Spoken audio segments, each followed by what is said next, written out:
See that on too many play sheets, do you? No. Taken about 7 yards deep. And he'll just take a seat, and the drive will begin at the 25-yard line. And now let's discuss Julio Jones. He's been good so far to this point in the second quarter. Need to get him even more involved, maybe? I would agree with that. Definitely. Yeah, it's not even a question for me. The way he's playing, he's doing a nice job. Increase things. More touches, more opportunities. Maybe that can reverse things on the scoreboard for them. They'll try to ratchet things up then maybe here in the second quarter. And that's one of those plays where it's hard to keep two eyes on the football when you know the contact's coming, let alone getting two hands around it, hugging it to your body, and absorbing the hit, even for those big tight ends. And he fires one that's intercepted. It's the Honey Badger, Tyrann Mathieu. And he will take this one home. It's a touchdown. Touchdown. It goes without saying, but I'm going to say it anyway. That's a ball he would like to have back, and it lands right in the lap of the defender. From there, he doesn't have very far to go before he gets to the end zone, and he got there in a hurry. Harrison Butker is on for the extra point. It's up and good, and that'll make the score 21-6. So the defense creating some points, not only getting the interception, but then returning it to the end zone for the pick six.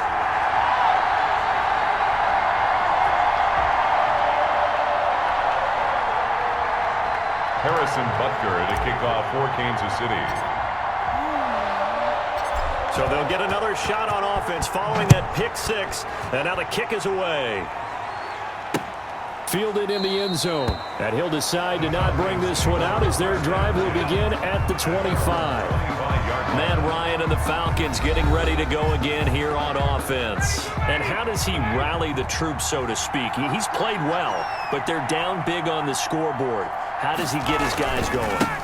Make sure they understand it's not a me game, it's a team game. Everyone has to come together. Everyone has to up the level of play a little bit, including himself, and find a way to make some plays in order to give them a little bit of a spark and rally the team. We'll see if they can indeed rally down big on the scoreboard right now. Looking to throw on second down. Ryan. And he's taken down, a Chiefs sack. Frank Clark racking up sack number 12 for him on the year. Well, someone's been up to the task so far in this game. They are already up a couple of scores, Brandon, and guess what? I think they're just going to pin their ears back now and get upfield, get after the quarterback. It's been such an impressive first half to get that lead.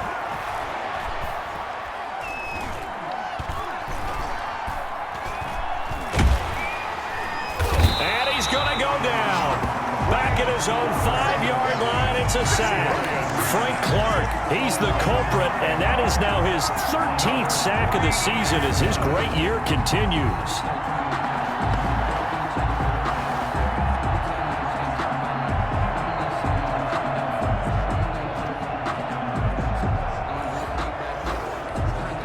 The Falcons send out their punter, and no room for error here as his first punt comes from deep in his own end zone. And he's able to get it out of there, and this is a pretty good kick. That's taken it around the 40.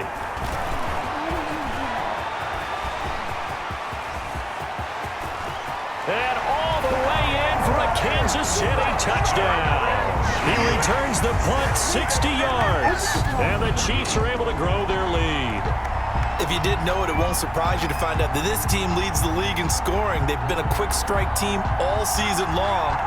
There's another example. They did it again. This offensive coordinator, right now, you can write his ticket towards being a head coach. He's advanced in the ways of offense.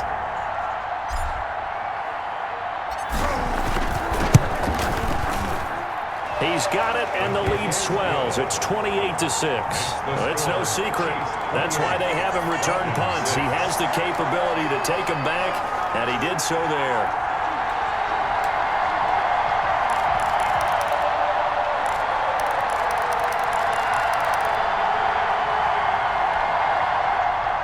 Harrison Butker to kick off for Kansas City. So after surrendering the punt return for a score, let's see what they can do in turn on this kickoff. Fielded near the back of the end zone. And this will not be brought out. It's a touchback. at their own 25-yard line. Atlanta now coming out on the field. The partner, just looking at some of the struggles they've had this season, the playoffs are not in their future. As they start to peer toward the offseason, what moves might they make? I think the running back position, and I know we talk all the time about the NFL being a passing league, but the teams that run the ball effectively, they're the ones that go deep into the playoffs and go to the Super Bowl. They have to upgrade here. And you and I both know in recent years in the draft, people have shied away from taking a runner early, but there's that special one there. I say they go get him. Here's 2nd and 7 now from the 28. From the shotgun, Ryan. And he can't escape the pressure. Ryan goes down.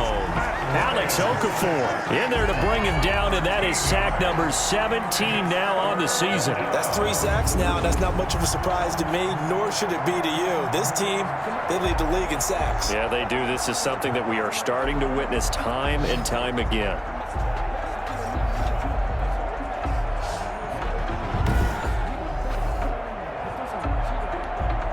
So the sack pushes him back, and now 3rd and long for Ryan and the Falcons. Here's Ryan to throw. Airing it out, looking for Ridley. Well, this is taken in. It's complete. And he is going to have a Falcons first down as they're able to get the 3rd down conversion. 45 yards. Still all sorts of time left in this game, and you'd like to be able to say take it one play at a time. But the truth is, they're probably going to have to hit on a few big plays in the passing game to close this gap, and that's a good start right there. And we'll remind you that coming up at halftime, we'll join Jonathan Coachman and the gang in Orlando. Coach will have stats and scores from the early games going on here around the NFL. This pass into the hands of the running back, Todd Gurley. And they went the wrong way there, losing yardage back at the 43-yard line. But despite the completion, they're going to wind up losing 3 there. 2nd down. It'll be a gain of 8 yards, and that'll make it 3rd down. Oh, I came to my feet on that one. I thought he was getting close to breaking that one big, but in the end, give some credit to the defense, finding a way to get to him and forcing a 3rd down. Now on 3rd down, an extra DB out there for the Chiefs. Throwing again, Ryan. And he's caught on the sideline, but he's not going to have a first down. They say he was out of bounds, so a big call there that brings up 4th. Sometimes it's just not your day. There's another failure right there on 3rd down. And I don't think this has the carry. It does not. It's no good, but there is a flag down. He might get another shot at this. Well, we looked at each other right away. We knew that flag was coming out. And I always enjoy the conversation post because officials always tell you, I don't want to throw the flag, but you caused the play. You did it. I had to. A lack of discipline defensively on 4th down, and now that leads to a 1st and 10. Inside the red zone here, they'll look to throw. And he's going to have the hook up to Gage. And the Falcons are going to be looking at 1st and goal as they move this down to the 4-yard line. Now the Falcons going to use one of their timeouts as they'll stop it with just over a minute to go before halftime. To throw again is Ryan. And that's going to be knocked away in the end zone. It's incomplete. The Pro Bowl wideout Julio Jones is intended receiver. But it'll be 2nd and goal. Ryan will throw again. To the end zone, but knocked away and incomplete. Intended target on that one, Russell Gage. But now it's 3rd and goal. From the 4-yard line. Out of the gun, it's Ryan. The Kansas City defense tough to throw on there, and now it's 4th down. How about the defensive stand here from 1st and goal, 3 straight incompletion. Yeah, I think people are wondering why didn't they try and run it at least once in there. But once the first incompletion happened, it's almost like they were committed to throwing the ball from then on out. Chiefs 28, Falcons 9. So his big play capability in full display there as he's able to return that punt for a touchdown. So the field goal there caps what winds up to be an 11-play drive. Well, partner, that's a lot of offense to run there to only get 3 points. So I just wonder, Are they going to recycle those plays because they work? And Le'Veon Bell making his way back out onto the field now. And he's closing in on that number that all running backs circled beginning of the year, the number 1,000. Could do it on this drive. And you have to think to yourself that this moment, getting to this spot, it started in the offseason, right? Not just the workouts, right? Not just getting yourself physically prepared to play, but mentally, as well as your team, as well as your unit, head coach, offensive coordinator. We run the football. We give you opportunities. He's taking advantage of it. And when you get this close to the mark, you just hope things don't tighten up, right? You probably want to get there and get it in your rearview mirror. You really do, don't you? Because now it becomes predominant, and you wonder about play calling as well. Do you want to call plays to get that out of the way, or are you still calling plays to win the game first? That becomes the burden of the play caller. He's got a first down and more past the 30. And all the way in for a Kansas City touchdown. Le'Veon Bell, as the first half is winding down, and the Chiefs are able to extend their lead. And with that carry, he's already over 100. The Falcons on third down, lacking much success, just 2 for 7 to this point. This time they face a 3rd and 2. That was a nicely run slant route, and what the receiver's trying to do is make the defender think he's going upfield for a deeper route, and then breaks it off, usually after about 3 to 4 steps, and cuts towards the middle of the field. And now what he's trying to do is use his body to keep the defender away from the football and give the quarterback a really nice target.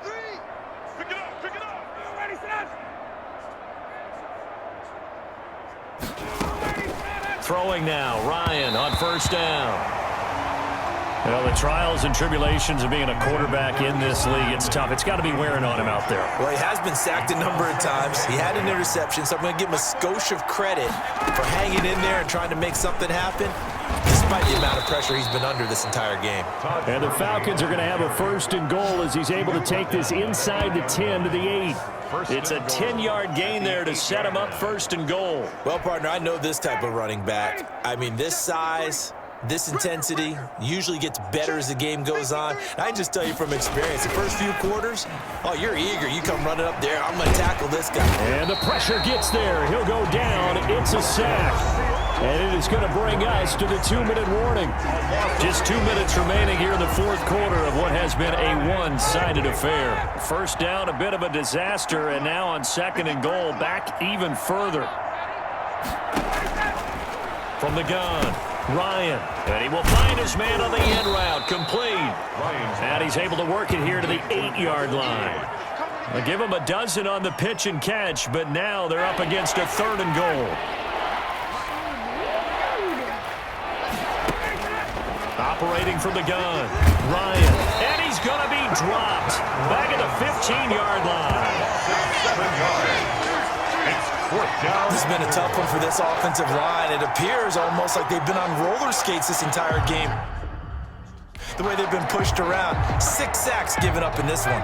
The field goal doesn't help. They're going to go for the 6 here on 4th and goal. They go for it on 4th and goal, but that winds up incomplete. They can't hook up here on the 4th down pass attempt, and the Chiefs defense comes up with a stop. So they tried to go for it for pride, but it really wouldn't have mattered. This one, it was already determined. No doubt about it. This one was over a while ago. The Chiefs offense and Tyreek Hill heading back out onto the field. And now he's inching closer to a 200-yard game. He's been so solid. And he's really denting the pride of the guys playing defense, too, because there's certain barriers that you just don't want to give up. Never want to give up a 100-yard rusher, a 100-yard receiver. He's closing in on 200 yards. Wow, that's a really big game. Now a pass hauled in downfield. And he takes it all the way down to the 32. Mahomes finding his tight end Kelsey for a big one.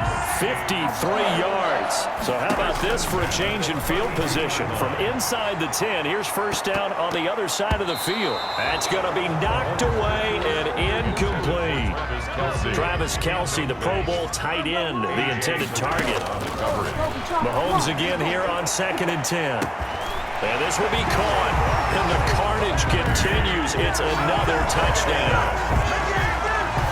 And for them, this train, it just keeps rolling, doesn't it? Well on their way to yet another victory. Yeah, it's almost a runaway, isn't it? And you just wonder how anyone can stop this. They got full momentum going, full confidence going, but it's not just their own confidence. Oh, they flip it to the kicker. He looks like he's going to throw it.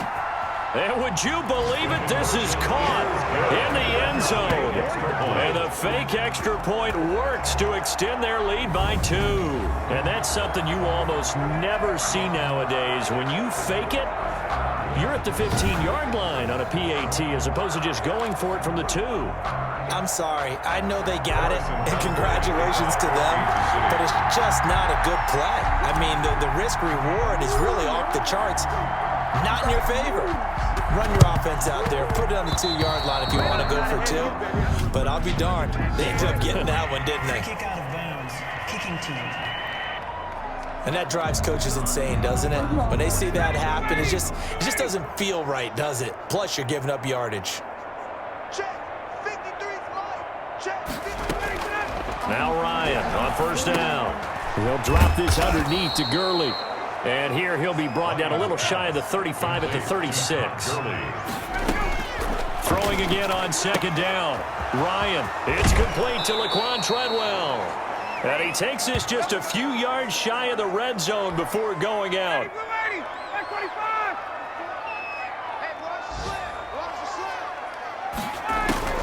One last shot for Ryan. He's going to go up top for the end zone. Back of the end zone. Could he get his feet down? No, it's incomplete. A big offensive explosion helped leading them to victory. And the defensive guys, they're just saying, hey, put those points up every week. We'll just keep winning. They will gratefully accept them, won't they? It makes their job that much easier when they're scoring that many points. Allows them to play with a totally different style and a different flow. So for Kansas City, they're game. now a win away from a perfect regular season as they move to 15-0. And next week they stay home again as the Los Angeles Chargers come to town. Meanwhile for Atlanta, they're guaranteed now a sub-5. Mark Deere did okay. Not bad, but not good. But still, like, subscribe, leave a comment, hit the bell. Have a nice day.